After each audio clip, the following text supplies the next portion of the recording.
Welcome back to the Prez Podcast. I'm the Prez with my co-host Kian, and we're here to give you our power rankings going into Week 9, and then also preview Thursday night's matchup between Tennessee Titans and the Pittsburgh Steelers. So let's get into it. I think last time I went first, so let's have you go first. Hit me with your number 10 team in the power rankings for this week. At number 10, I have the Seattle Seahawks. Okay. So, with them, they had a win over the Cleveland Browns, winning with a last-minute touchdown to their rookie Jackson Smith-Njigba. And they just had a really good showing overall, I think, against a good team. I think they're both in similar spots. At the trade deadline this past week, they just traded for Leonard Williams, so hopefully that will bolster up their defense. While Cleveland, they just actually traded away Donovan Peoples-Jones to the Lions. So Seattle, I think that now they are improving a lot. They're playing a lot better, and in the next few years, I think that they will be a top team in the league if they draft some good players at positions of need and maybe even trade for more talent. So right now, I think that they are a top 10 team in the league. Okay. All right, my number 10 is I struggle with this spot more than anything, ironically enough. It's a tough spot to pick, Yeah. last position on the rankings. And the teams I was deciding with actually play each other this weekend. And I was like, well, who am I picking in that game? Who do I think is going to win? Well, that's my number 10, and that's the Cincinnati Bengals. Huge win on the road against San Francisco this past weekend in a dominating performance. Joe Burrow was like 28 of 32, hardly any passes dropped or incomplete, I mean. And they looked phenomenal. They played good defense, picked off Brock Purdy a couple times in the Bay. And they're, Joe's getting back to being healthy and playing at the right time. The defense is still decent enough, but if their offense is clicking on full cylinders, the defense just has to be okay. And the defense has been good and okay since Joe Burrow showed up. So I had them at number 10. The team they're playing this week is Buffalo, and I think they'd beat Buffalo. So Buffalo outside of my top 10. Kind of giving that away. But anyways, my number 10 team, Cincinnati Bengals. Who's your number 9? Number 9, I have the Jacksonville Jaguars. So for this team, they beat the Steelers, and I still feel like they're a top 10 team. I don't think in this year they're going to change that much in my rankings because I still don't think they have enough talent. They just trade for a guard to help that O-line, but still with the other teams above them and how much talent they have been playing well, but for now, unless they play very well and can have some big wins, then I don't think they're going to do it this year. They're still a top 10 team in the league, though. That's my number 9. Okay. My number 9 team is the team we just talked about, and that's the Seattle Seahawks. Seahawks win to go to 5-2 and sit atop the NFC West, even by just a half game. But it has to feel good for the Seahawks to be in first place, even if for a minute they still have 2 matchups left with San Francisco. Oddly enough, only 2 weeks apart. Weird scheduling. By the way, NFL, don't do that. Don't make divisional opponents play 2 weeks apart. You just did that with Kansas City and Denver. No one wants to see the matchup 2 weeks apart again. It's not a thing. What you really should do is have a matchup early in the season and a matchup towards the end of the season. This 2 weeks apart stuff is garbage. And I know it's hard to make an NFL schedule. I get it. There's a lot of stuff, but that's something you can avoid. So let's do better. But anyways, back to Seattle. Seattle's defense is improving. Their offensive line is getting healthier. Their rookies are developing. This draft class they've had this year and last year's draft class are combining to form another new young core that really is what Pete Carroll really is good at, getting guys that are young and hungry and turning them into pros. And I think that's happening again with another draft class. And I can feel the wheels kind of turning. I don't know if they're going to win the NFC West. I do feel like they're on a good track to win, get into the playoffs again. Mm-hmm. But I know that the way the playoffs are set up, to be a wild card team and win 3 on the road is very hard to do. So getting that home playoff game is something they're really, really going to be fighting for. So it's going to be a dogfight, but it'll be interesting. But at number 9, I got the Seattle Seahawks. Who's your number 8? Number 8, I have the Buffalo Bills. For me, dropping one spot, just swapping with team at 7. I still haven't given up on the Bills as a top 10 team. Mm-hmm. I still think they just have so much talent that basically makes them a top 10 team. And although I think they've fallen out of the top with a pretty close game against Tampa Bay on Thursday, I just really have to see another big loss for me to drop them out of the top 10. And if that does happen, I don't know if I'll be surprised. But I do think that with all the talent that they do have, that they should be a top 10 team in this league. And that hopefully they can use that talent and be a top 10 team and have all that talent play well. But for now, they still haven't done anything to improve, so I have them at 8. Remember they did, I don't know if you saw, they made a trade today for Rasul Douglas from the Packers, helping with the loss of Tre'Davious White, getting a really good corner. I think that'll help them on defense a little bit. He's underrated, Rasul Douglas, but a really good corner. One of the highlights of the Packers defense this year for a team that's really struggling. But they got a good pick for that for the Packers, but I think that was a smart trade. They needed help on that defense. So, good for the Buffalo Bills. But, anyways, my number 8 is the Dallas Cowboys. Cowboys with a huge win over the Rams. And that game was over in the first half. I thought the game would be much closer, but they just dominated.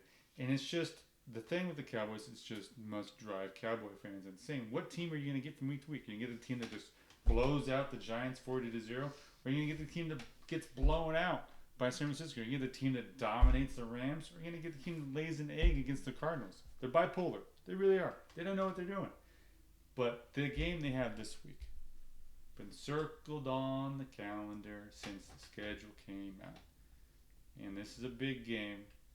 And if they want to make a statement about, hey, we're for real, we're a force, we need to be recognized, we need to win this game, it's against the Eagles, they got to show up. Show up. All I'm asking you is show up. Don't fold. Show up, Cowboys. Because you folded a lot in the last 30 years. Let's not fold, okay? But with that said, I have them here at 8 because I think they're playing good. Defense is good. They're using CeeDee Lamb well. Jake Ferguson has shown up at tight end. They're getting Brandon Cooks more involved in offense. They could use another back. Tony Pollard not running the ball so well. They didn't make a trade, which I thought was surprising. Or signed. They could have signed Fournette. Anyway. Number 8, Dallas Cowboys. At number 7, I have the Dallas Cowboys. Okay, all right. Yeah, so they're a good team, and when they do play well, they can be a really good team and utilize that talent well. But they're inconsistent, and when they don't play well, they are at the bottom of this top 10. And if you have consistency issues, then you're not going to be a top team in the league. And that's just what's happening with the Cowboys.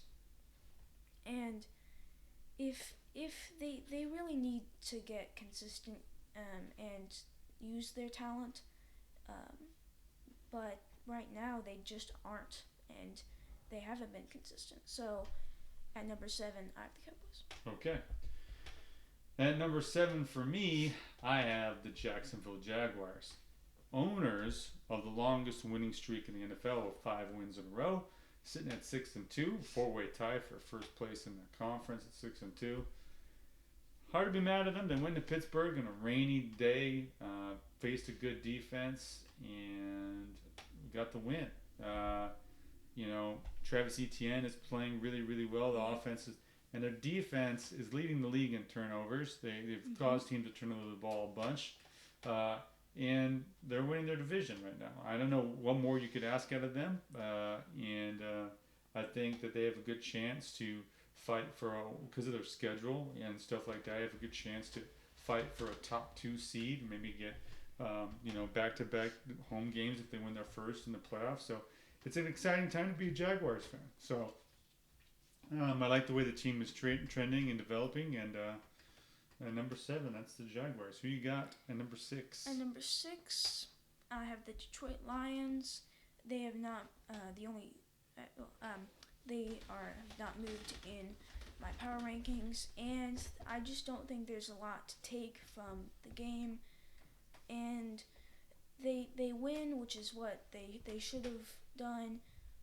And of course they played well, but still they haven't been as good as the other top teams in the league, and they just need that next step. And that hasn't changed with me. My opinion hasn't changed. So right now they still aren't there yet. Number 6, that's the Detroit Lions. All right. Now, the top 6 of my rankings are all kind of weird because of everything that happened this weekend. And it starts right here. Number 6, I have San Francisco. They've lost 3 in a row. You can't drop far. I mean, you have to drop. I'm sorry, you've got a crazy amount of talent. But the results are not good.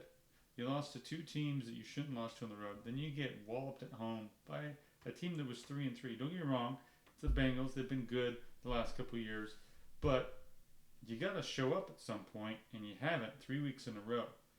Now, the real concern for me is not only Purdy turning the ball over, but their defense giving up big yards, and it's their pass defense. Now, they're able to get a pass rush, but against an O-line that hasn't played that well, and the Bengals front O-line, they didn't get that much pressure. There was a couple plays Joe Burrow was escaping, and he was really moving well, and I give him a lot of credit. He's got a great pocket presence, but he didn't look flustered at all. The presence, the pass rush wasn't consistent, and that's why they went and traded for Chase Young, I feel like. But the real problem for me is their back 4. I don't feel like they guard well. I think if you have a chance to throw the ball, you're going to find people open like Joe Burrow was able to find people open. And they got to really think about, losing D'Amico Ryans and then him bringing Steve Wilkes. Maybe they're lost. There was a grade down in defensive coordinator. And I believe that's true, especially look at how well D'Amico has done in Houston. So I feel like that defensive coordinator change has affected them, and maybe the play calling in their game planning.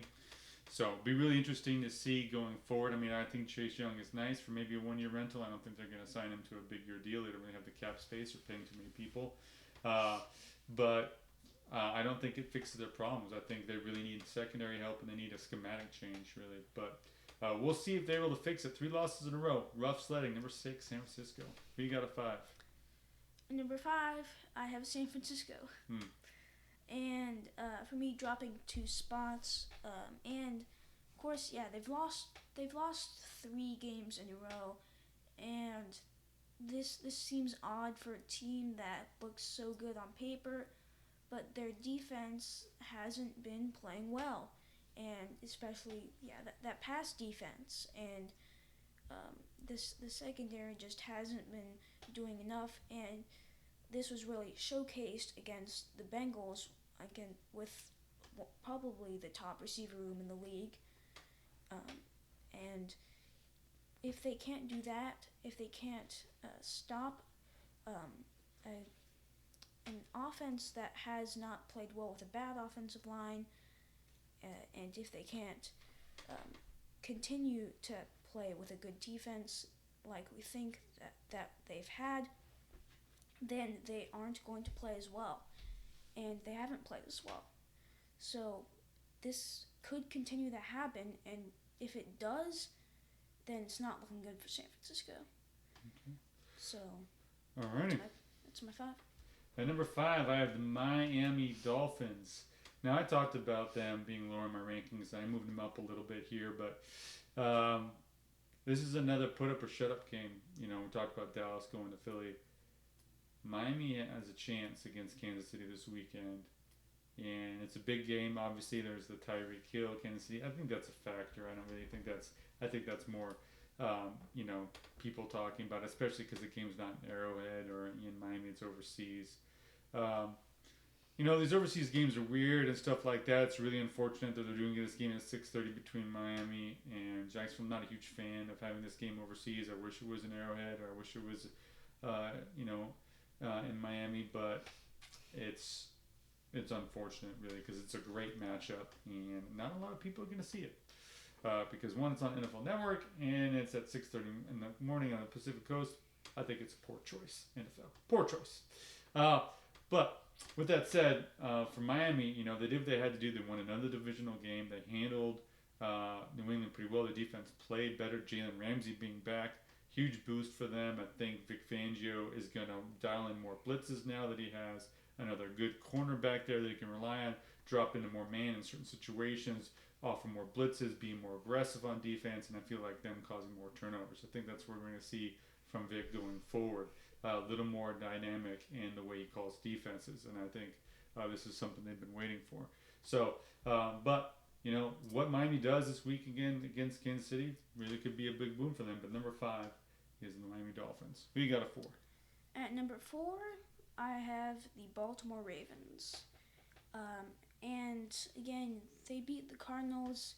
It was kind of close, but ultimately they should have beat the team. The Cardinals are 1-7 now, and Baltimore, I don't think much changed for them in this game. Of course, last game, recently they have improved a lot, and I think that that's started to settle a little bit.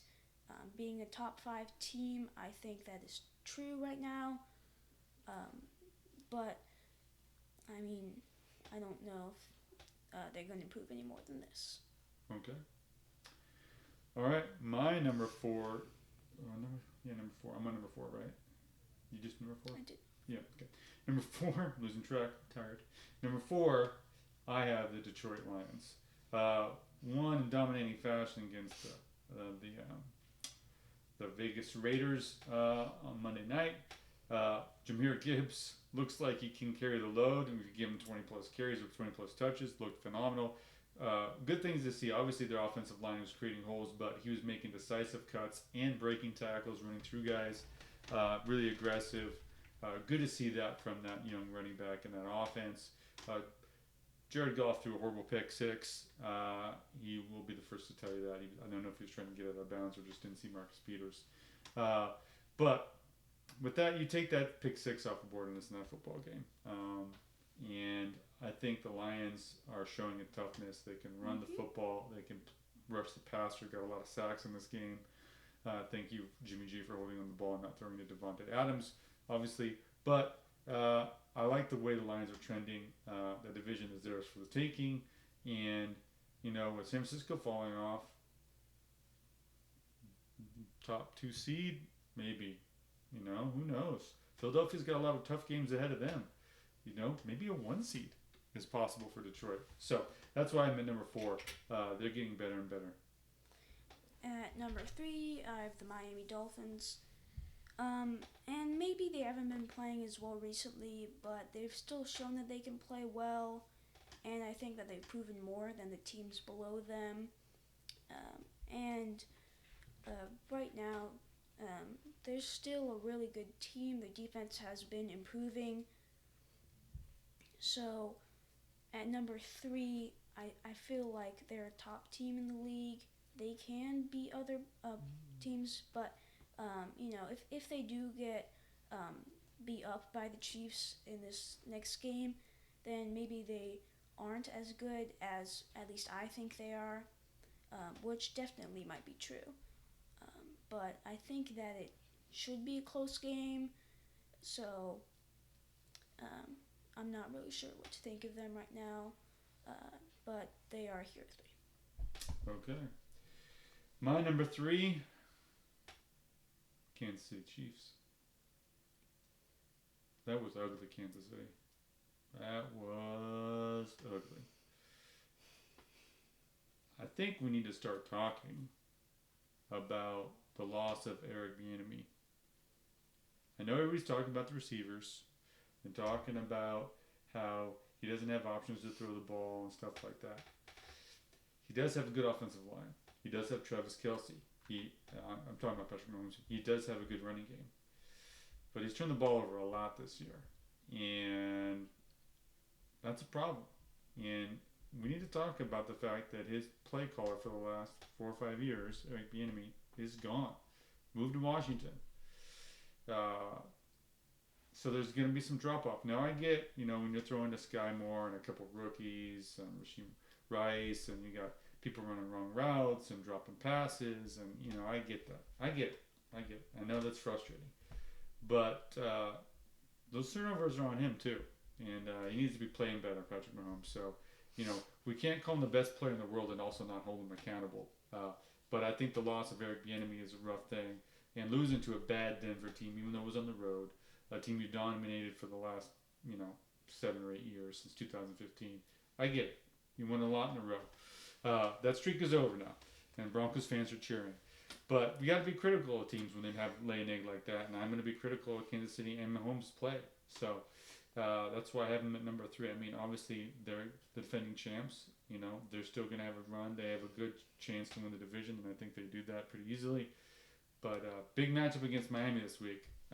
If Mahomes has a bad game, what's going to be the talk then? Are we going to blame the receivers again, or are we actually going to be critical of Mahomes' play? We'll see. At number 2, I have the Kansas City Chiefs. We didn't plan this, by the way. Our rankings leading into each other. Did not plan them. Did know his rankings at the top. Go ahead. I have them dropping from number 1 because of that sloppy game that they had, and I mean they just had too many mistakes. Not only on that defense, but mainly on that offense, and they turned over the ball too much, and they weren't able to capitalize on offense really. Every time they got in the red zone, they just couldn't do enough, and ultimately the Broncos were able to capitalize on offense, and they were able to capitalize with that defense. And it is a divisional game, and this happens with a lot of top teams.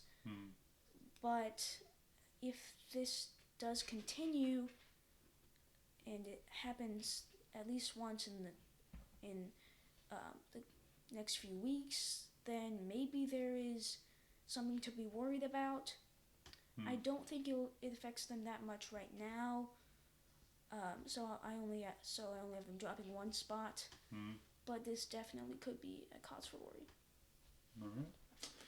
My number 2 team is the Baltimore Ravens.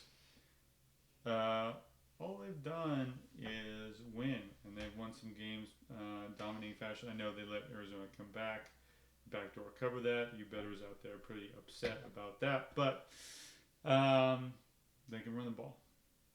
Lamar's throwing the ball well, and the defense can rush the passer and create havoc and get sacks.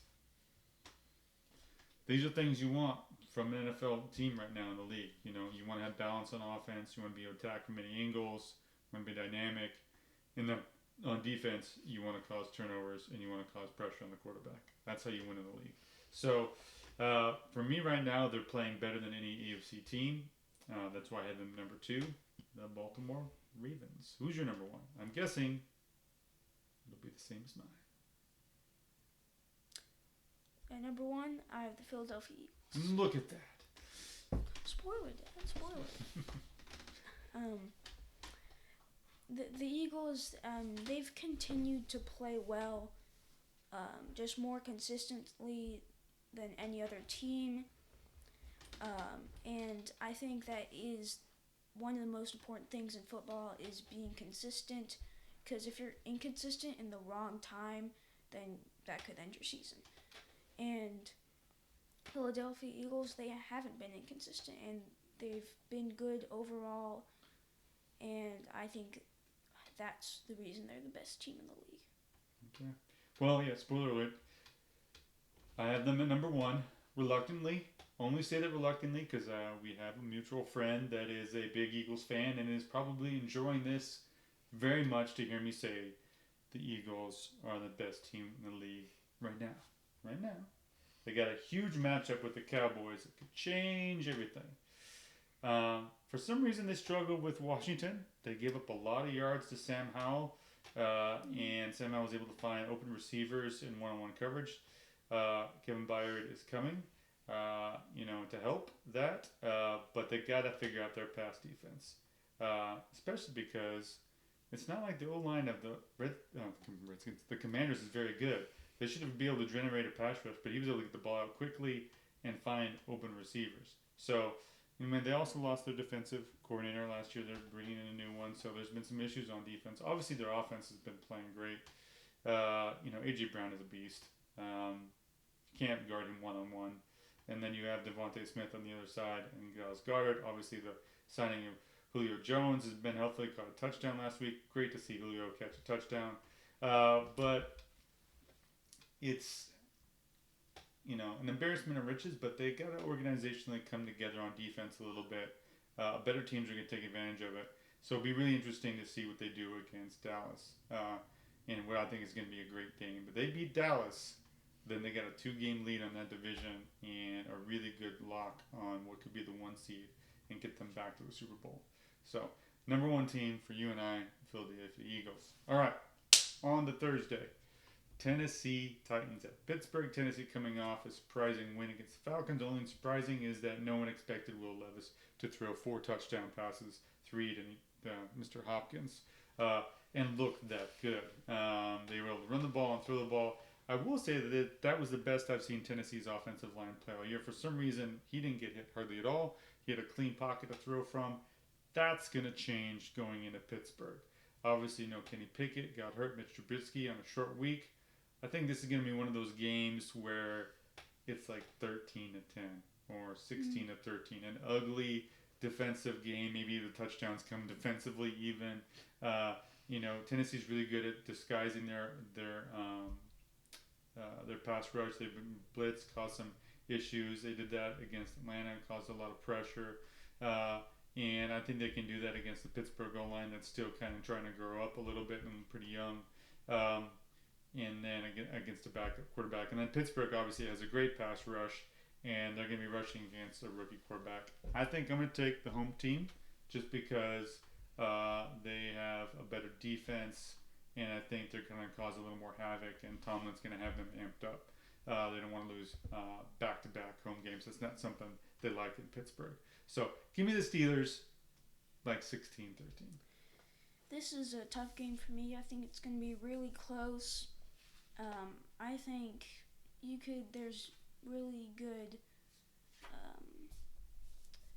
arguments for either team to win. For me, I'm going to take the Titans because after Will Levis, if he plays again at that level and Pittsburgh doesn't stop him from being able to pass and pass well and not get pressured enough, then they will be good on that offense, and then they will score touchdowns and score field goals. But of course, Pittsburgh does have a good defense, so that might not happen. Kenny Pickett is injured. That you could say that is a reason Tennessee could win. Ultimately, Tennessee has been improving, so I'm going to take them to have another good one. Okay. All right, that's our podcast for this week. Enjoy the Thursday night matchup. We'll have our picks for Sunday and Monday later this week. Take care.